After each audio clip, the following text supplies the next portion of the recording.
Hello, my name is William Burnett, and you're watching Talk Video.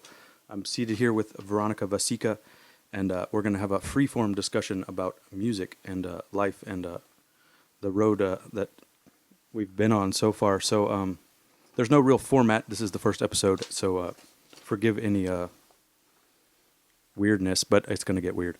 So, hello. Thank you for coming by. Thank you for doing the first show. It's good to be here. You made it over okay in the snow?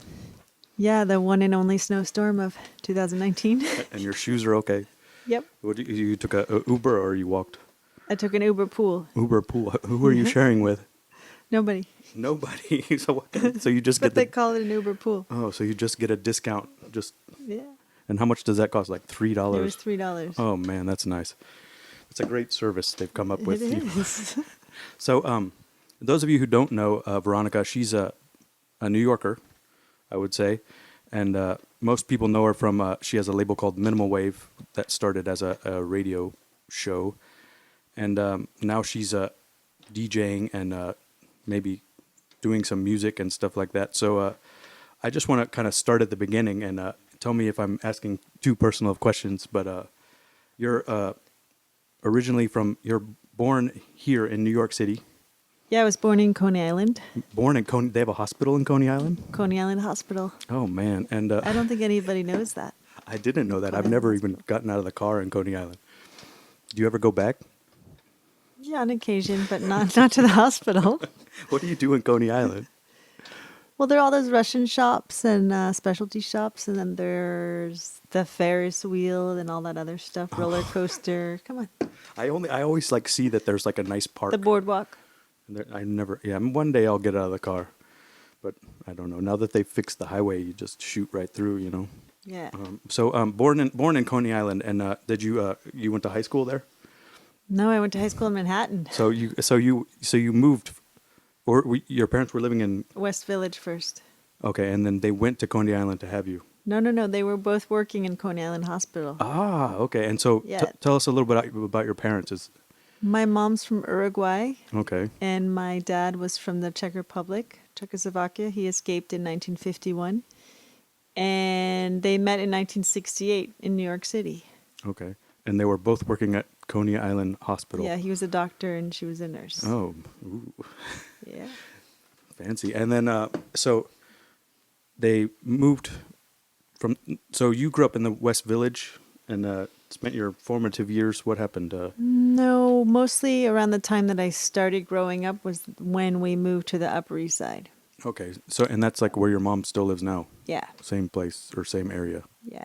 So that's like up there, like And- 90s Yeah. in York or something like that. Full on Upper East Side. Totally. And did you go to Asphalt Green? Yeah. That's To Asphalt Green. I worked there for 1 week. But I spent a lot of time going downtown. Okay, And being kind of upset about not living in the West Village anymore. at what age did you start doing that you realized that you wanted to go downtown? Oh, probably 12. 12 years old, so you're hopping on the train or the bus? The train. The train Yeah. downtown, getting out and St. Astor Mark's Place. Place. Oh, St. Yeah, Mark's. Astor Place. And Astor Place. going to St. Mark's and cruising, looking at Mohawks. Yeah, and then going to the West Village, all those record shops that used to Yeah, be yeah. there, Bleecker Bob's, Second Coming, I don't remember that. Sounds on St. Mark's Place, another record shop. And what was the go-to place? Like, what would be your rounds? Like, you'd get out at Astor Place and then you'd get an ice cream. We would go to Dojo's. It was like the Dojo's, I think- vegetarian restaurant. Yeah, I remember in it's still St. there. Mark's. Or is it still there? No, When it must, shut down. Oh, man. There was also Dojo's in the West Village that shut down Oh man. It's not- recently, yeah. so it's all gone. And so you go to Dojo. Who would you go with? Echo. Oh, with Echo. Okay, so Echo. Echo Danan. Hello, Echo. And these two 12-year-old girls. Let's call At that them point, we teenagers. were, 14 at that point. 14, 15. Cruising the village, New York City. This is what late 80s, early 90s. Early 90s. And so like that's like what's popular at that time early, that's like when college and alternative rock became grunge. Yeah, And you guys not you were yet. not Not yet. No. yet. I mean, we were into like goth and So The Cure and new wave. Depeche Mode. Yeah, Depeche Mode, Sisters of Mercy, Death in June, Oh Christian Death, man. And so you wore like Bauhaus. I Hairspray. painted my jacket, my leather jacket. What did it say? It had Bauhaus, it had Christian Death, it had The Cure. Did you have to sneak it out of the house? No, I wore it with pride every day to school and everything. I wore it every So single day. your mother and father saw this leather jacket and they were Yeah. okay with it. Not really, but And, but it wasn't only the leather jacket. It was like the knee-high boots, Doc Martens, and the fishnets, and the Right. ripped band T-shirts, and all that. You know, sounds dangerous. yeah. And you were cruising, and you were at this point. You were music was the big thing. So you were buying what cassettes and CDs and or records or whatever. All format. of it: records, cassettes, CDs. I was actually working at a record shop near school on 86th Street. Okay, and when was like Tower Records or something? That was HMV. HMV. Okay, pretty cool. So I was working the counter after school, like the cash register. Yeah. But they didn't have at that point. They phased out all their vinyl, so they were just selling CDs in those The long box. cardboard Yeah. boxes. And I collected the cardboard boxes, and I like posted them all over my wall. I would just put them on the walls. Yeah. Do you still have some of them? No, I don't know what happened. No, I went home one time and my parents had like my Beastie Boys Check Your Head long box, and they were like, "Do you want this?" And I was like, "I don't know." It's probably worth something Maybe. now. Yeah, I don't know, I like wonder. $5. Yeah. Okay, so cruising around. This is young Veronica, just to get an idea, and then after. So you were cruising the record stores. You mentioned Bleecker Bob's. I don't know what were the biggest ones to go to get the best stuff, like as a kid, like. Bleecker Bob's, Yeah. definitely. That place Sounds that I told you about in St. Mark's. Tower Annex. Tower Annex was like the. Which one was Sounds? It was on the same block as Kim's Video, like that same side, but just further down. Yeah. And I remember. But there was another one across the street too. Yeah, there was a bunch. There's one that now is on Metropolitan Avenue. Norman Sound and Vision. Right. Okay. Is it the same guy? I don't know. I think so. Weird. Yeah, same logo and everything. But yeah, no, we didn't really pay attention to the names of the stores. It was more like, okay, we're gonna go there. We're gonna get some cigarettes. We're gonna go to get a turkey sandwich, like share a sandwich, and go to Tompkins Square Park, and listen to music on the Walkman, like share the headphones. Yeah. And that was our day. That was our afternoon. Well, it doesn't sound so bad. No, it was a lot of fun. So you, and then eventually, I guess you started going to some concerts and stuff like that around then. Well, yeah, we were going to clubs at that Oh, time. so this was a little more free time when they would just, you had fake This IDs you was- bought on St. Mark's also, and they would let on you in. 42nd Street. 42nd Street. Okay. Yeah. Do you have a good buy your ID story? Do you remember the day you got your fake ID? I don't remember. But I do remember around that time, like falling into this whole gambling, like New York City gambling on the streets, when they used to do Oh. this, like Oh, with the 3-card Monty. that and the cups with the, Oh, find the ball. that. And, I mean, I lost $20 and that was memorable and that was it. ended And your I just, gambling I career. just thought, I was so convinced. I was like, I'm gonna win 40 from this. So, But- so you got your fake ID. You're going to clubs. This is like a. Where are you going? You're going to like The Limelight. Roxy and these like. No. Yeah, no, we went to Roxy, but they didn't have the same kind of. We're really into this underground, goth synth, So it's like new wave thing. My Life with the Thrill Cult. And Yeah, this- that club called Ward 6 that moved around a few times. It was at the bank, and then it moved to someplace on Union Square. There was the Palladium. Okay. There's like a special room in the Palladium that was dedicated to this like underground. Yeah. Now there's a Stuff pool got there, an and indie- I worked there for a little bit. Oh yeah. It's like where the dance floor was, I think. Isn't that sad? I guess so. Yeah. What are you gonna do?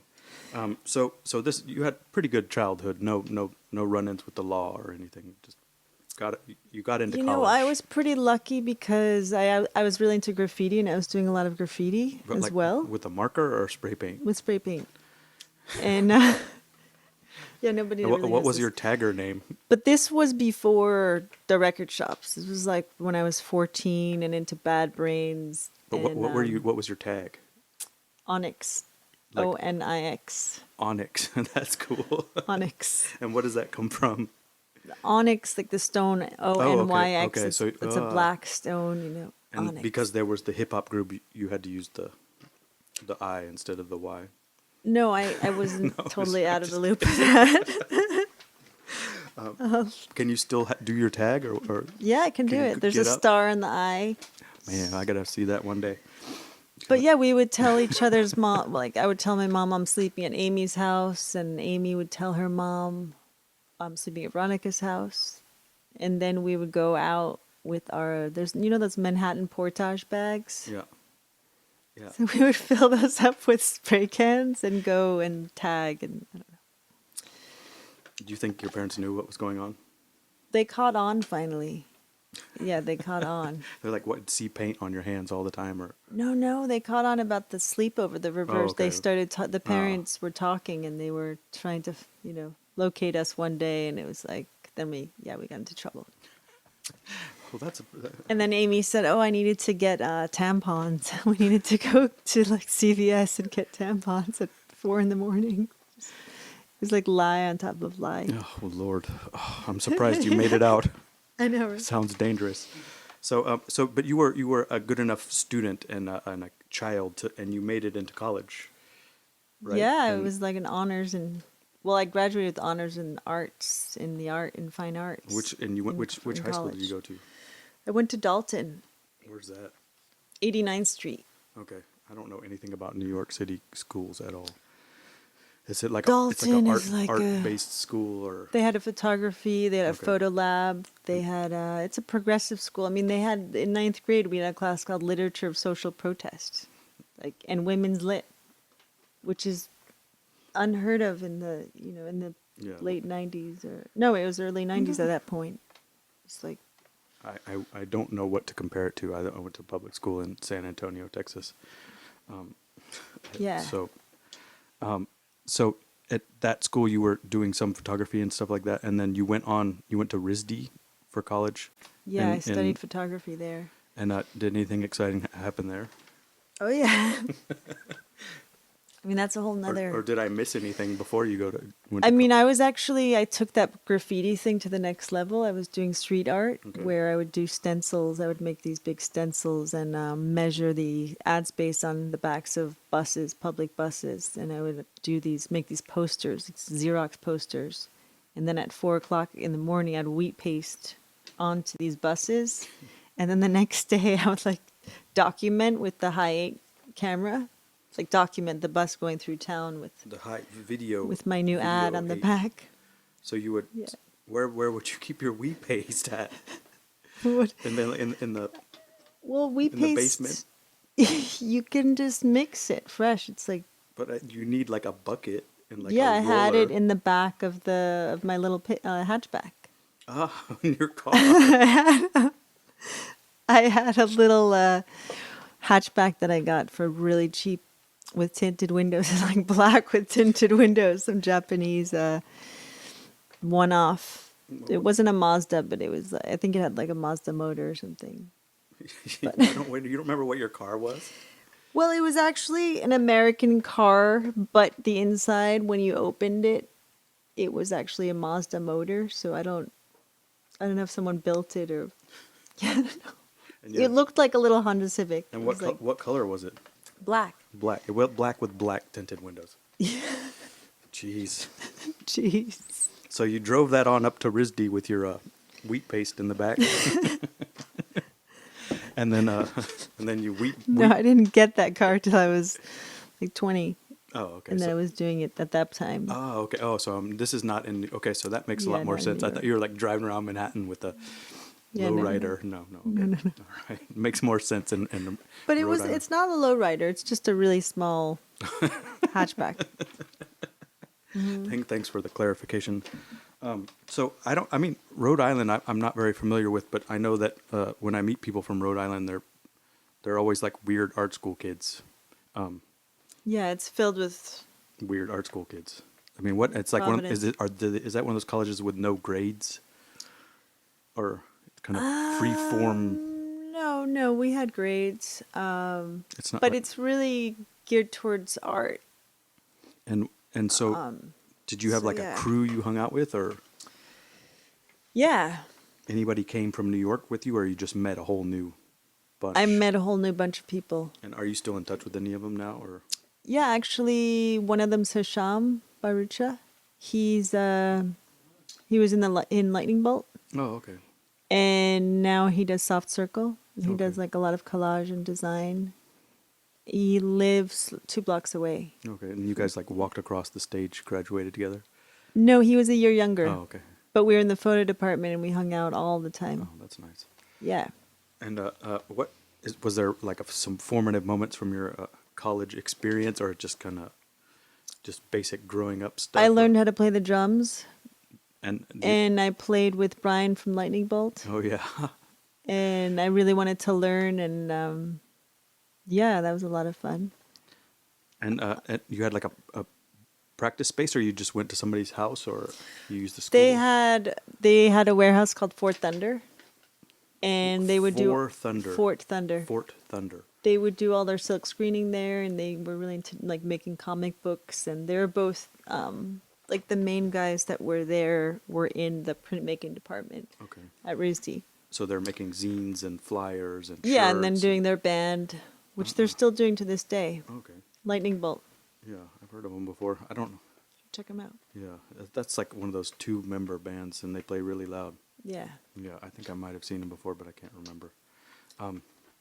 Interesting. But yeah, that was, I mean, Brian and I used to have lots of adventures that I can't really talk about. But it went beyond the wheat pasting and, spray paint. But a really interesting project that I did was changing the stop signs to read play and making a stencil that said play. And you would replace the entire. No, I would just spray it Spray red and then do the stencil in white. And no one ever found out it was you. No, I mean, we actually had a performance art class, and that was my performance. I didn't want to do like a typical, art school performance. So you So I- videotaped. Yeah, You're like, I would check out have what a I did. friend Look at these videotape me." crimes I committed. Yeah, basically. Hey, you get an A.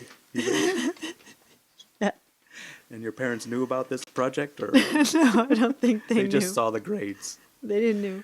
What kind of They didn't professors? know. They're like. But I mean, anything goes at RISD. That was the beauty of it. But shouldn't they like? Although when you call get the out of police? school, then it's like the harsh reality of life kicks in. Oh, At 22, and you're back in New York, and you're like, oh, now what? you can move to I can't do Williamsburg. this. That's what I did. So you made it through art school without getting arrested, Mm-hmm. and your parents are still happy with you. Maybe sort Yeah. of. You still talk to them, and you moved to Williamsburg, and this is by now what, mid to late 90s. Yeah, like, when was it? 97? 97. You moved to Williamsburg, and you get a loft. First, we had a railroad apartment on Grand Street. Okay, grand. But where, like, and then closer Grand to the off of Union. off of Union. So, but you 455 Grand Street. so you would go to Kellogg's Yeah. and hang out, eat egg sandwiches at Kellogg's. Yeah, we went to Kellogg's. I don't remember. I Yeah. mean, I didn't move here till 99, so I don't, But yeah, no, it was there. It was there. Yeah. But there wasn't much else there. like, nothing. I mean, my mom came and cried the first time she visited. How can you live here? This is just so depressing. This is awful. Well, she's right. I mean, Yeah, and now that building that we lived in sold for $4 million last year. So oh, yeah, well, you should have bought it when it was $75,000. So, and who are you living with at this moment? You're still I was Panorama living Echo, or- with Eunice Kim, who was in textiles at RISD. Okay. She's Korean. She now lives in the West Coast. yeah, we were sharing an apartment, and at that point, we really got that place because it was a good deal. It was a floor through, and we were on the hunt to find a loft, but we didn't. It was like we needed the time to do that. Sorry, go ahead. So we found within a year we found a loft on Java Street off of West, Okay. 6,000 square feet. Yeah, it's like $800 or something. We paid $200 each, but we had more people involved. Yeah. So yeah, the total was like $950 or something when we moved in. And that was like Greenpoint was like a uncharted It territory. was like no man's land. Yeah. There was like dirt roads. Yeah, it was. I mean, the G train would run once an hour. It was like, Yeah. okay, we're gonna just. I mean, I would just walk from the Bedford L. And so what's Every day. What are you doing for money at this point? Are you're working as you're doing photography stuff or music? No, or no, no. I art? got a 9 to 5 And- through the New York Times. I got I wasn't living at home. Doing photography or? No, I was doing graphic design. Oh, okay. I was working for a printing company that was doing like weird mail order ads and just really low end stuff. Mhm. And I learned Quark Express and Illustrator, Photoshop, and all that. Working in this 23rd Street, this 9 to 5. Oh, weird. It was weird. Yeah. And I had a small room. It was the art department was me and one other guy, Okay. my supervisor, which is just weird. And he would just assign me these projects. Like, okay, we just photographed these stuffed animals, these like 10 stuffed animals. I want you to put the product code under each one. And then I want you to drop the logo in and then put like the address of the company that's, so he'd give me all the text. He would handwrite the text, and then I would insert it digitally.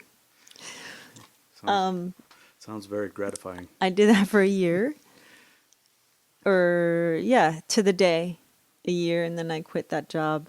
So you just told yourself, I'm gonna try this for a year, and then you're like, this sucks.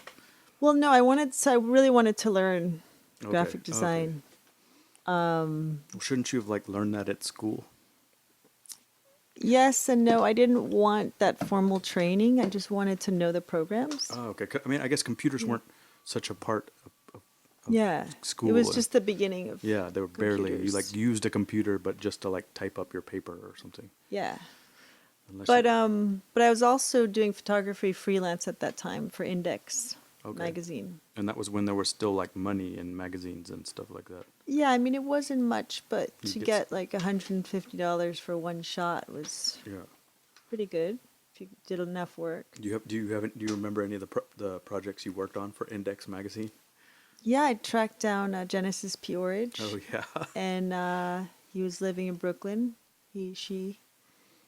I went to this thing called an industrial music conference at Lincoln Center, and it was members of Einstürzend Neubauten and who else? I mean, Genesis Peorage was there. It was like all these industrial band guys that were talking. And I snuck into that because the passes were like $250 for the weekend. So I talked to the security guard downstairs and I said, oh, my friend Genesis is speaking now. I really would like to see him. And then they radioed him and then they let me upstairs. And basically he had been my idol all through high school. So I wanted to meet him and interview him and photograph him for Index. So I met him, and at that time it was the beginning of his transformation. And he was really open to being interviewed and photographed. So I photographed him in my bedroom where I grew up, where I went to high school, like my Parents. childhood bedroom. Yeah. And then you got like sandwiches afterwards. No, but But so yeah. And so that's your first like you. So I was doing so during the graphic design period. I was doing this also really interesting portrait work. Okay. This is what I'm saying. This freelance, like every month, I would do some kind of. I mean, the freelance wasn't paying much for magazines. I was also doing. I think right after that, I started working at Time Out, like after graphic design, Yeah, after doing that, doing photography. And these are just they send you out Odd on a jobs, project. like I want you to photograph this restaurant. It just opened. Can you go shoot the restaurant tonight? Yeah. So do that, or like, oh, there's this cool bar in Williamsburg or wherever. We want you to shoot that. Is that how you met Frank? No. No. So I don't know if I'm. So what's going? So this podcast is supposed to be about music. So what's going on in the music part? I mean, you're meeting these people and you're doing interviews and taking photographs. But are you still participating in any music scene or record labels or record stores, or have you started any of that yet, or you're just still? Yeah, I mean, at that point, I was recording a bunch of stuff on 4-track recorder, Okay. and I was listening to bands like The Makeup, and I was going to see bands, like Slant Six, The Makeup, Bikini Kill, and all that. Yeah. And as far as I was buying a lot of stuff from the 90s Yeah, at that point. It wasn't you. So you weren't. I didn't get into that European new wave stuff until a few years later. Yeah. So So this now we're like around 99, 2000 or so. Yeah. Is that about right? And you're old enough to get into clubs now. And do you remember what clubs were going on, or DJs? Were you starting to get into DJ stuff at all, or was that just not really? You just go to parties. You go to like motherfucker You know party what? or something. I was DJing in the early 2000s. Yeah. That Misshapes party Yeah. and a few other, played like parties that I don't remember until I saw some photos recently, and I was like, oh yeah, that. Or that's like, Happy Ending. What was it called before? Do you remember? I don't remember. Okay, so that, I found photos of me there in the white tiled Yeah. basement I or can't whatever. remember where. But yeah, no, I wasn't DJing regularly. I think I was doing like once every 6 weeks or something. So this kind of continued for a few years. This just like basic life learning and figuring Yeah. out what you really wanted to do. And I mentioned Frank before because he owns a restaurant, and I don't know if this is skipping ahead too much, but you started working for him, right? Yeah, Little Frankie's. Little Frankie's and you were just a personal assistant. Was this the job you had after the New York Times, or was there something in between? I worked for an ad agency in between. Oh Jesus! Do you even want to talk about that? Well, I did learn more about the programs Okay. and graphic design in general. But it was the kind of situation where I would try to leave the office at 8, and the entire office would turn at the same time and say, "Where are you going? So they Aren't you staying for? We're about to order from, the newest, hottest, whatever restaurant down the street. Like, where are you going? I'm going home."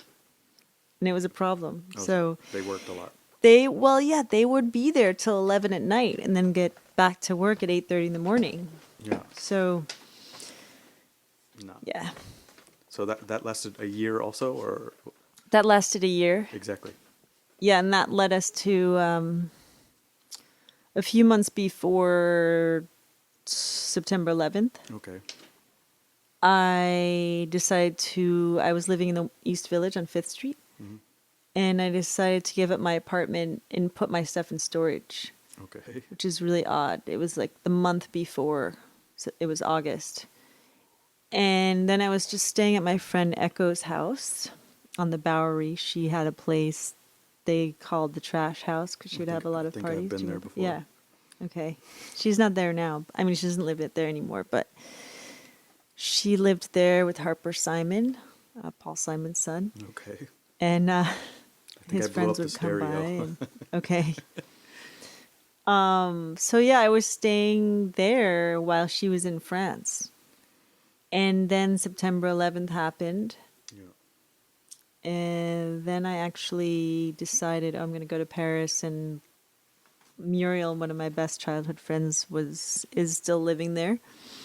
And I was like, oh, I'm going to work there and work as a photographer. And I brought my portfolio and everything, convinced that, oh, I'll just walk into a gallery and get a show. And so I would just like go gallery hopping with my portfolio. Yeah.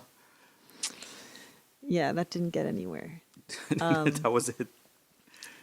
I was working in New York City at that point at a boutique photo lab. Okay. So I was able to print all my photographs and make like a great portfolio. And then Paris, and then after September 11th, I was like, I can't stay in New York. Yeah. So then I tried Paris for 6 months and then came back. But yeah. I didn't know that. Oh, you didn't know that? No. Yeah. Well, that's why your French is so good. So Like- yeah, and so you're just like, okay, no. So this is 2001 or 2 now, and you come back to New York. Move back to Williamsburg. And Get my job. I got my job back at the photo lab. Okay, good. I was doing spotting prints. Which photo with lab the was tiny, that? It was called Deposited. Well, Bond Street Print Lab. On Bond Street. Okay, Yeah. all right. So that's not so bad. That seems like a reasonable job, Oh, it's great. It was a good job. and you get like full benefits and Yeah, I a could real use salary. the dark room and do like very large photo prints on like Fuji Crystal Archive, which is like a really high gloss color paper, really expensive, and I could print because I was shooting 4x5 portraits Okay. of family and whoever, and I was printing a lot of these portraits at work. And so by now you're living at the place the loft you had in Williamsburg now, or that you lived for a long time.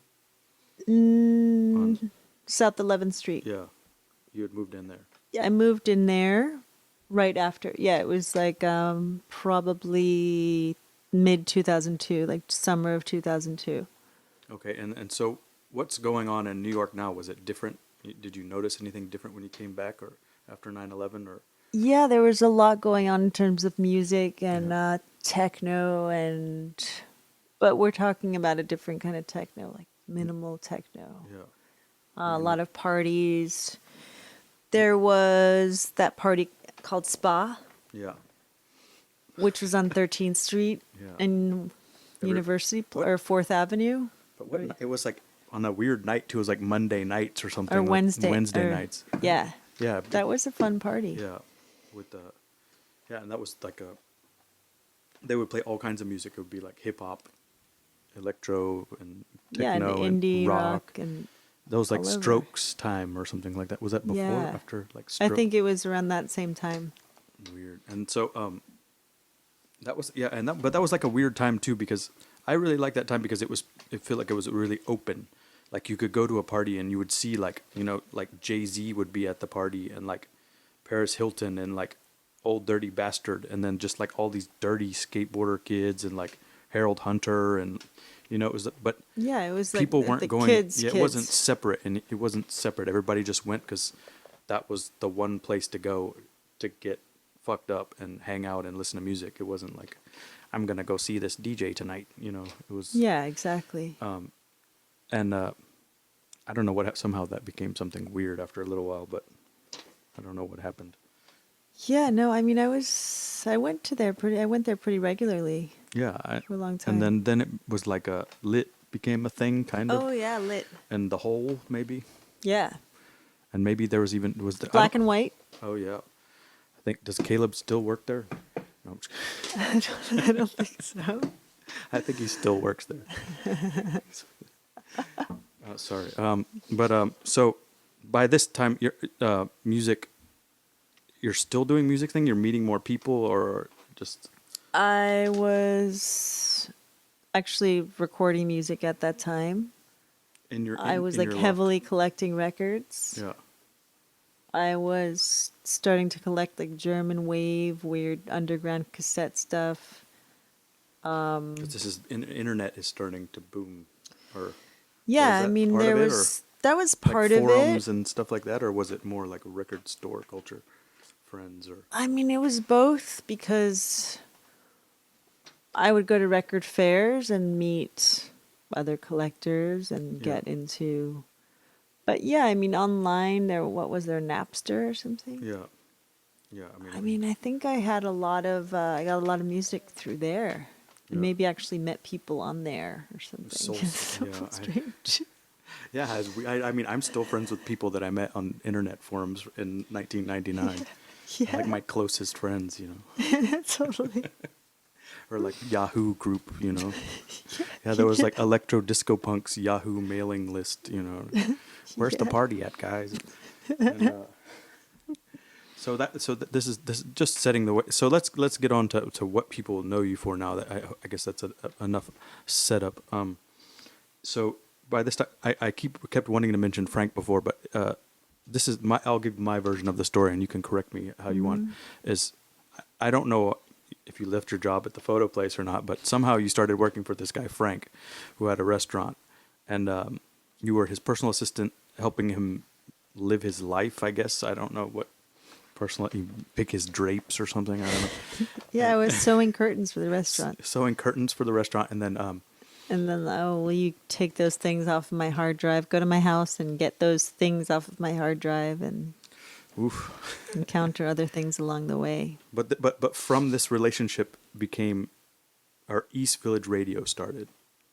Is that correct? Or this was your idea or his idea? No, or so there were other people involved. There was me, a Mhm. guy named George, and a Okay. girl, Danielle, Okay. who I think you I know. know I remember Danielle. George too. And George was helping, him and his brother did construction, and they helped Frank when Frank was doing the extension of his restaurant. Okay. Because he extended it and made it larger. Initially, it was just 19 First Avenue, and then he went into the next building. Okay. And this is Little Frankie's. Yeah. So then at that time, Danielle, who was there first as his first assistant, she was like, oh, she was telling me about Frank, and oh yeah, Frank studied photography, is really into music. Yeah. He needs more help because he's opening up this place called Number One Chinese. Okay. And in the meantime, so that was around the time that I started working part-time. And George, who had worked in Free Radio Austin, was talking to Frank about radio just in general. And Frank had been a radio DJ Okay. in high school. So out of conversations that all of us had about music and radio and so forth, somehow one day during the expansion of the restaurant process, there was this one storefront space that came with the space. It was like a glass windowed storefront, small, tiny space. And Frank kept saying, well, I could put 4 tables in here. And then we were like, no, we could put a radio station in there. And it was back and forth, like the money he could make by putting in the tables versus doing the radio. So, yeah, at that point, the radio station was born, and it became, first it broadcast from upstairs on the second floor. Upstairs in the office, the restaurant office. And, yeah, we used Nicecast or Icecast Yeah, I remember. software. And you even had an antenna on the roof for a little while. Yeah, we were doing pirate radio until the FCC came and shut it down. Because of the article in the New York Times. Yeah, that.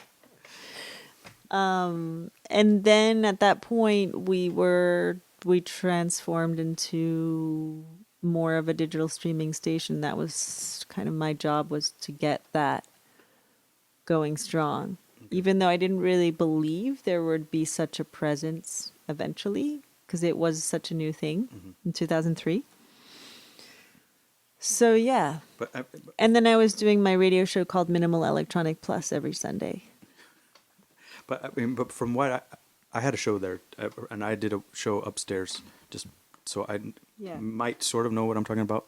But from what I understood, you built the site and kind of did a lot of stuff that, for me, I saw that you kind of I don't want to take stuff away from other people, but it felt like you were the one really holding it down up there.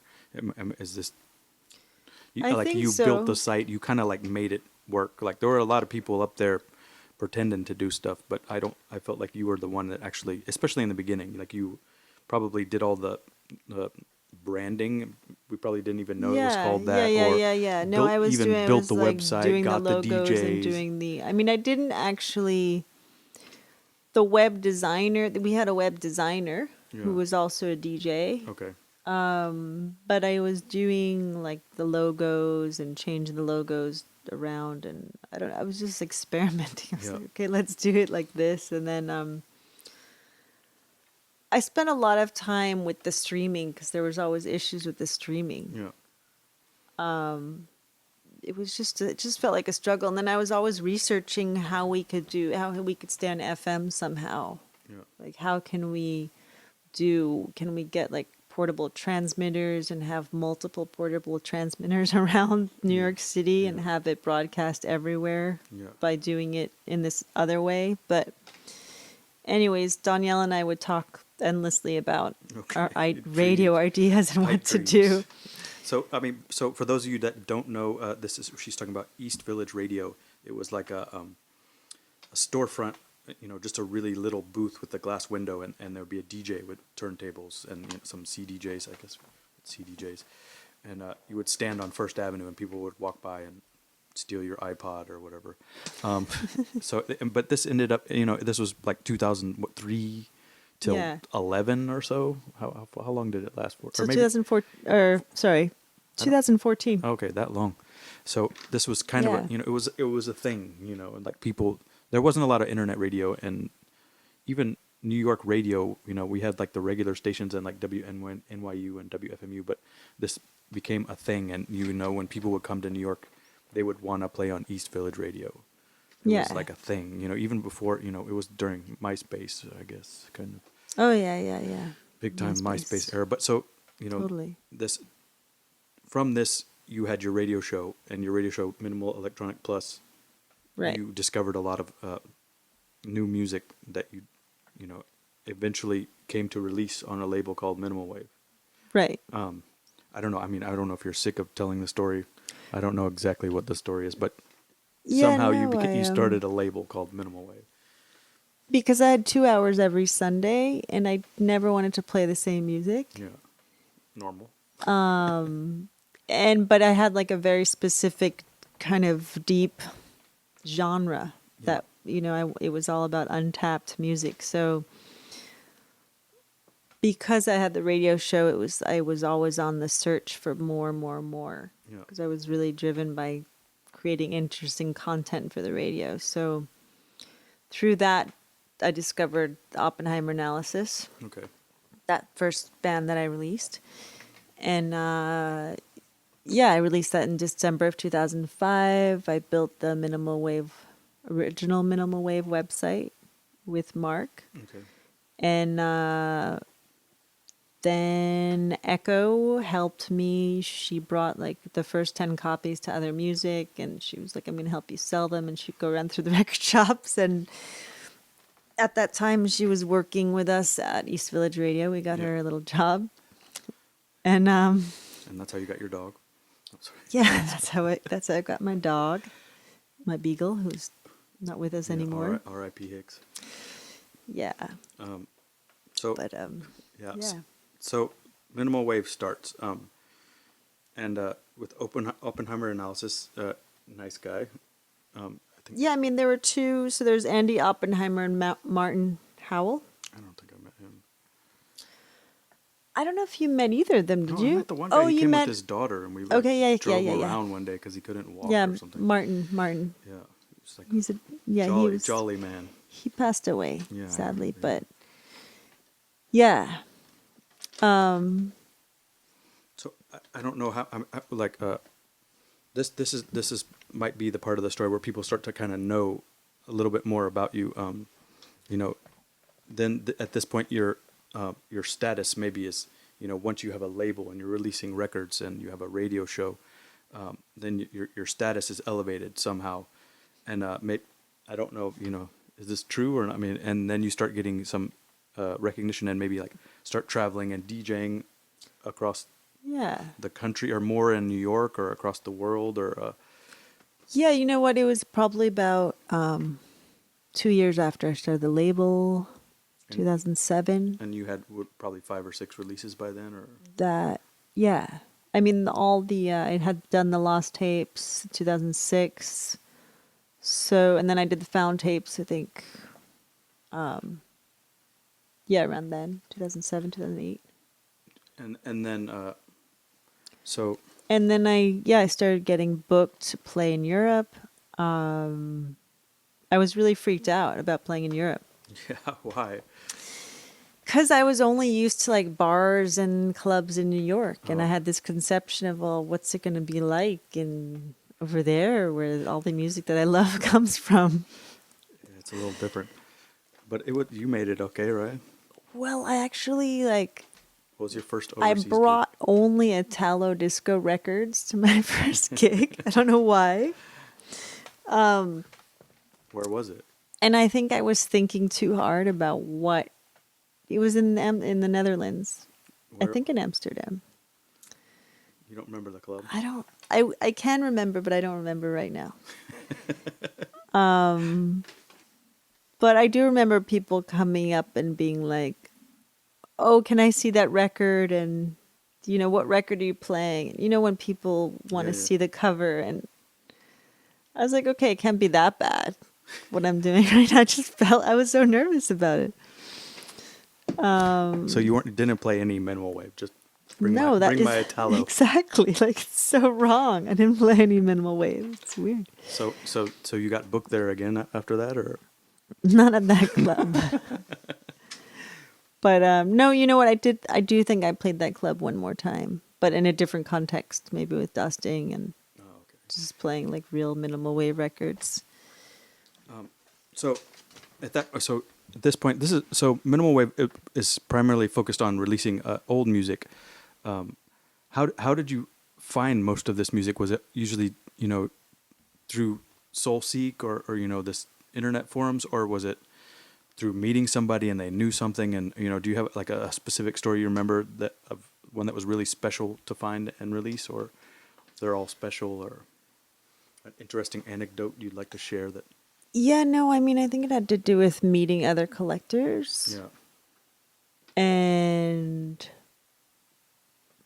exchanging CDRs. Yeah. Where we would say, I have this on tape, this weird American synth band, and then we would transfer our tapes and do like, make CDRs of cassette recordings. But I mean, as far as one particular, I don't know, there were so many collectors and there were so many, there's just endless music. It's all, We'll kind of leave mixed that. up. I think this is part of the story where it's pretty obvious. If you can look on Discogs and say, this is released, and read the backstory or whatever. And so we don't need to talk about that. It's. Well, I mean, we can. We can, but what bands in particular are you thinking of? I don't know. I mean, I don't know a lot of the stuff. I mean, I met the Oppenheimer analysis guy once. Okay, so with the Oppenheimer is actually these two collectors, one from France and one from Belgium. The members of the band, or the people that told you about collectors it? Okay. that had called the track The Devil's Dancers, but instead of having the band name Oppenheimer Analysis, it was their last names. Okay. Back to back. Mm-hmm. So it was a mystery as to who okay. was the actual, who were the band, like what was the band called? Nobody really knew. So it just took a lot of research. Yeah. But how did you eventually find? It was finding out that Andy was a nuclear weapons specialist. Mm-hmm. You mean the transition from their names to Oppenheimer Analysis? No, I think it was actually probably a collector that had told me, like, this is actually not these. And after you found that, you found them before you found the name, or not the collector, but how did you find the band? Oh, just researching Phone book.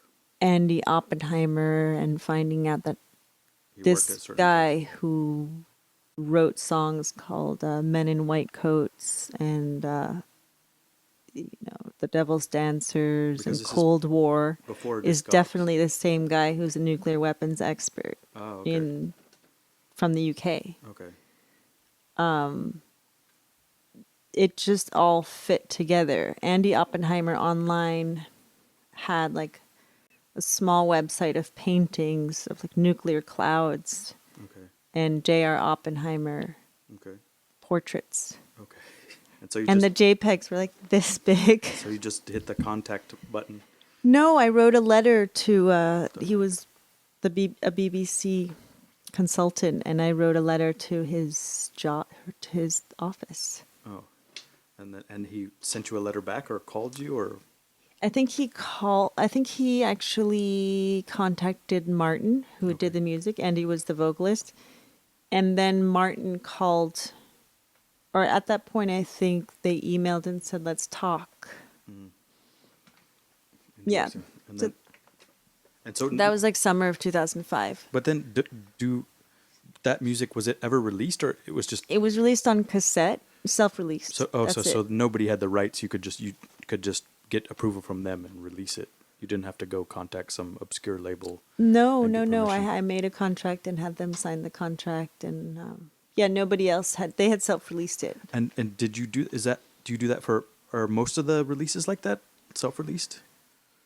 A lot of them are. But so did you have any trouble with any of the ones that were already released on a label, or you just kind of Yeah, I mean, the artists would have to contact, like with hardcore Yeah. from the UK. They would had to, because they were on Polydor for a little while. Yeah. So they had to get that cleared, and it becomes this limited rights thing Oh. for the release only, and so it really depends on how the artist recorded their music, and whether it was funded by them, and whether they just self-released. And lots of the stuff that I put out, like Dosting, for example, he was just self-released. So that is that And then something it's easier to do it that way. Oh my, yeah, it's so much easier. So is that?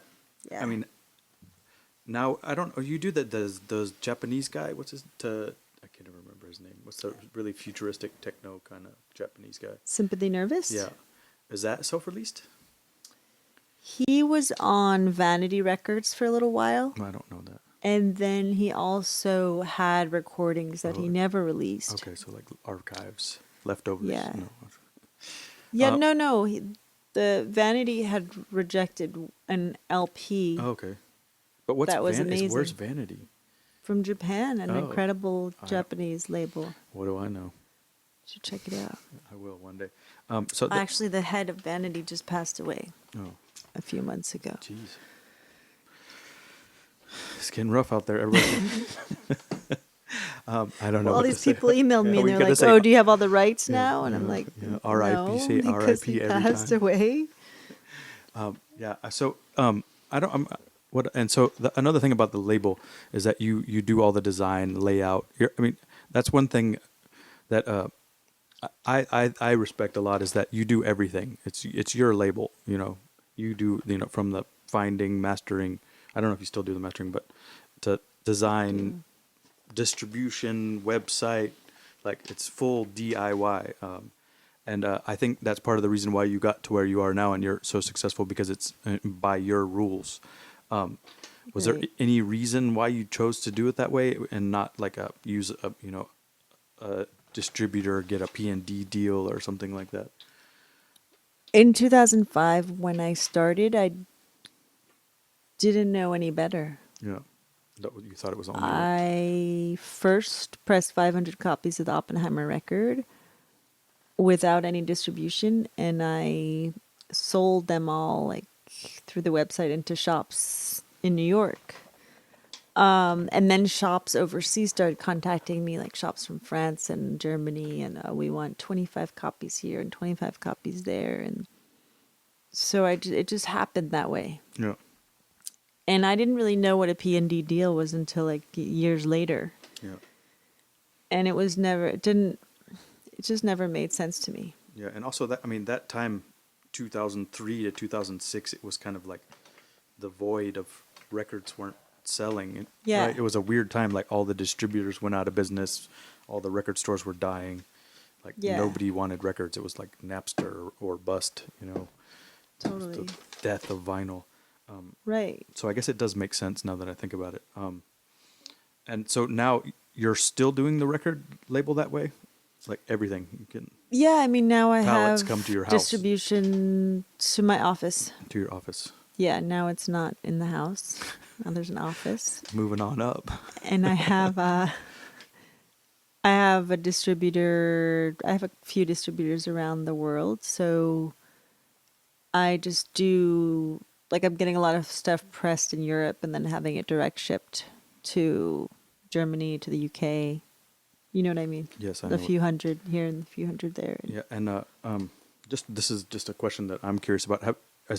Are record sales down lately? Yeah, Yeah, it's weird, right? It's like half or something, or a third even. I don't totally. think it's over. Yeah. It's You not think going to it's be. No, it's over? not going to be completely over. There's always going to be collectors, and there's always going to be records. But it's a.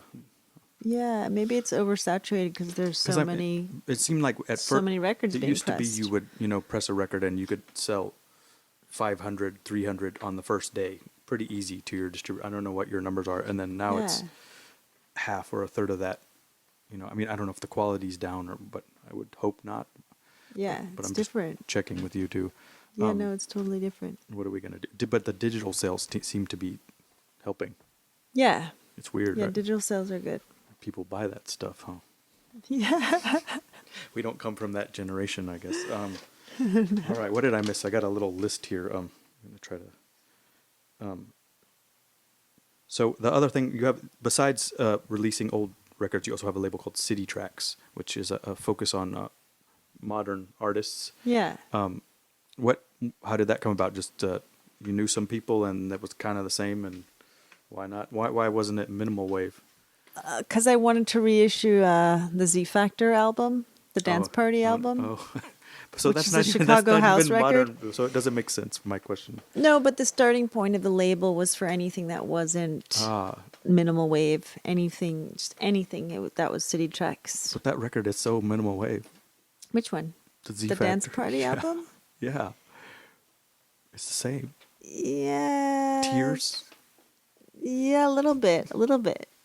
But my conception of it was not. It was like not the same. I was entering this other genre of house music. Chicago house. And It's different. And so how did that become? The other. You released like Medio Mutante and what was Jason Aurora's band? Was that on there? Yeah, Inner Gaze. Inner Gaze, Further Reductions.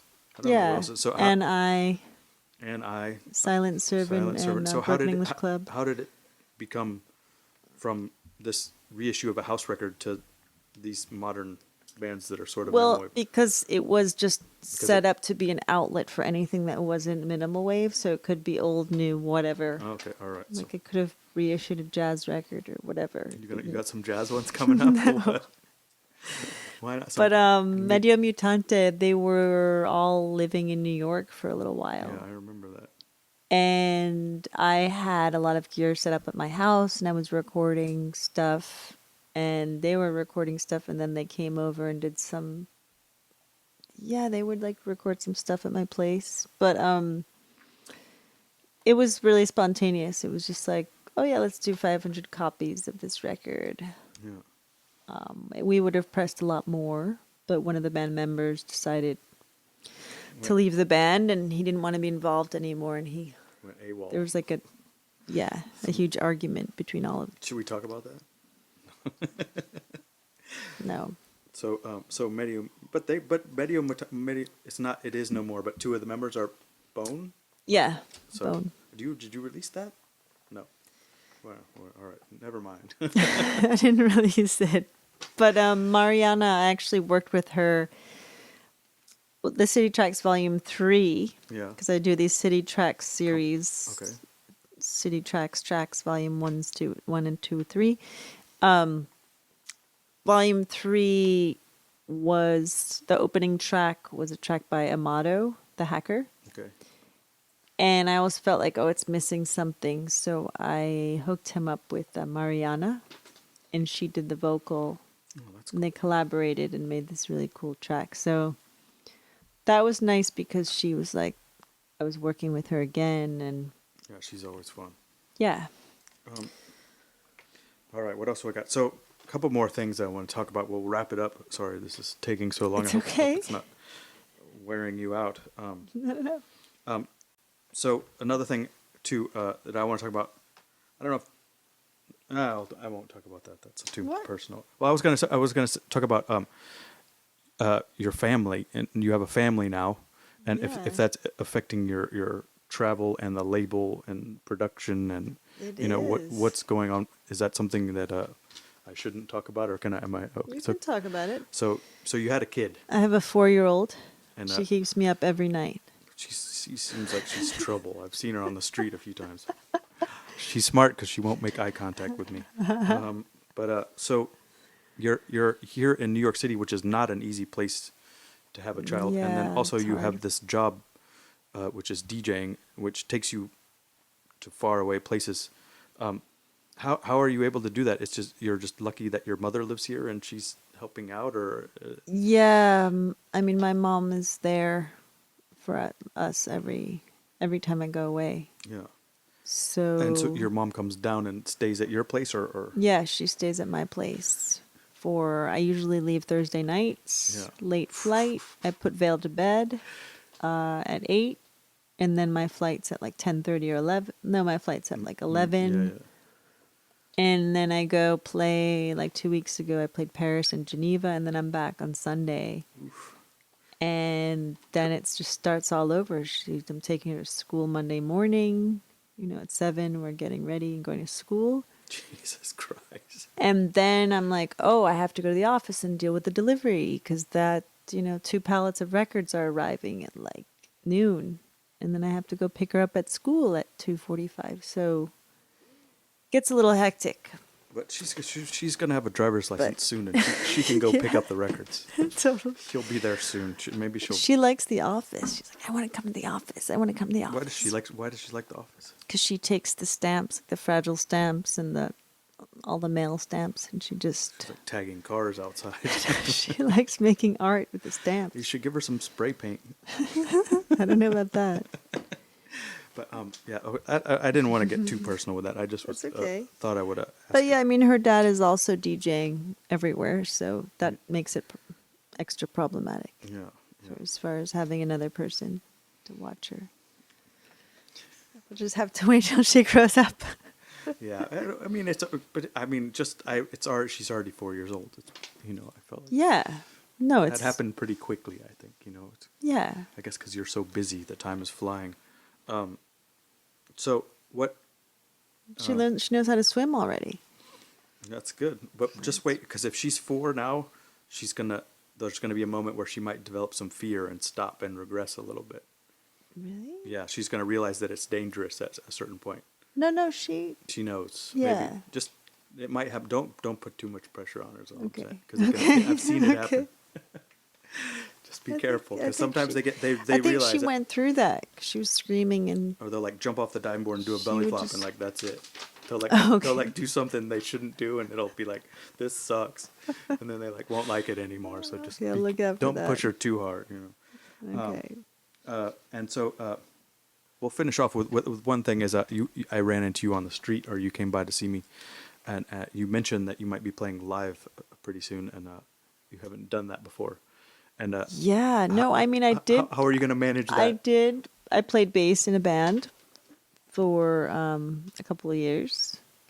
But isn't it going to be a little bit different standing up there by It's yourself? going to be different. Yeah, I'm playing at Primavera. And that's going to be what, like in 30 Barcelona? or 40 people?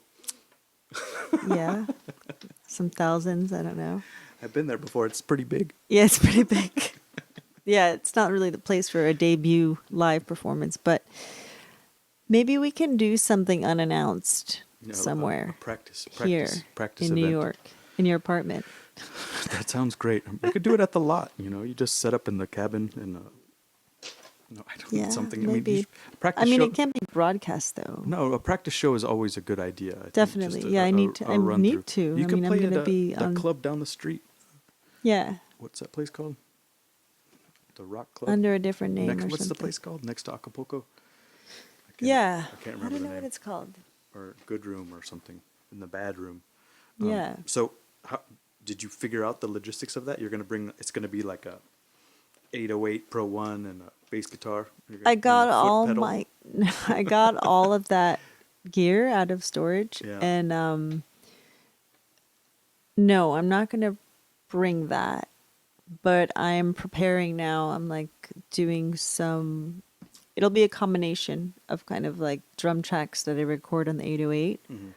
plus live synths and pedals, and vocals with effects. But are you gonna bring your stuff or put it on a rider? And I wouldn't try.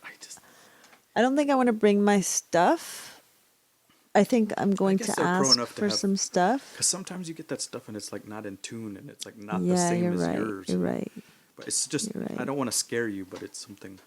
I Yeah. guess a 101's probably always the same. Yeah. Stuff like that. But and I don't know. Yeah.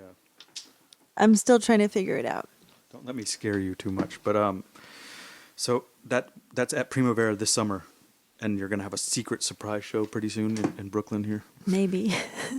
Maybe. But Practice session. But yeah, I won't keep you too much longer. I think that It's went okay. pretty smoothly. All right. I guess Yeah. you can edit out any parts you want to later, maybe. But It's fine. thank you very much for coming by. Is there anything else you would like to tell anybody, or have anything you want to promote or something? I don't know.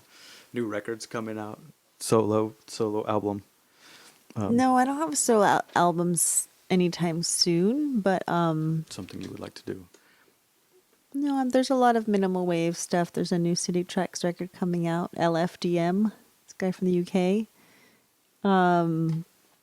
Yeah, and the minimal wave stuff is The Miz. Did you ever hear them from Belgium? The The Miz. No. MISZ. No, I don't And know. then another band from the UK called La Scènes de la Bohème.